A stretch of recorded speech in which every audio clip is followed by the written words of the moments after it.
Okay, doing a video on the rx400h quarter glass trim.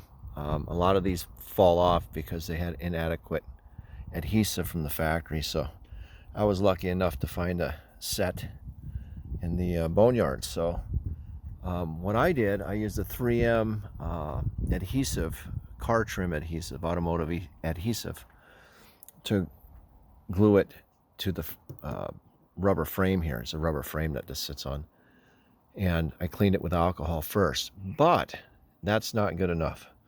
So what I did is I took this Right Stuff 1 minute gasket black, and what I do with that is I run a bead.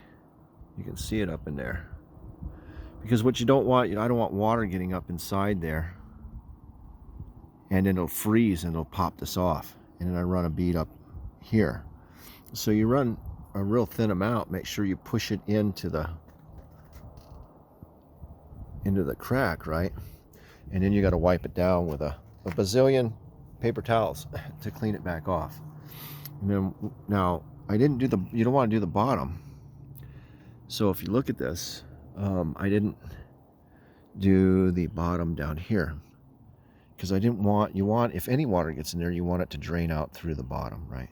Okay, but I did do the top here, okay, all the way around, and then the top up here, right? But if any water were to get in here, even though there's glue in there, it can drain out through here, okay? So hopefully that helps some people out in dealing with this. Once this sets up, that this should be solid. It should never come off in the car wash or get water under it and freeze and then pop off. And if it does, I'll buy the stainless steel ones on eBay and I will epoxy it onto the vehicle. All right, hopefully that helps somebody out. And there you have it. Over now.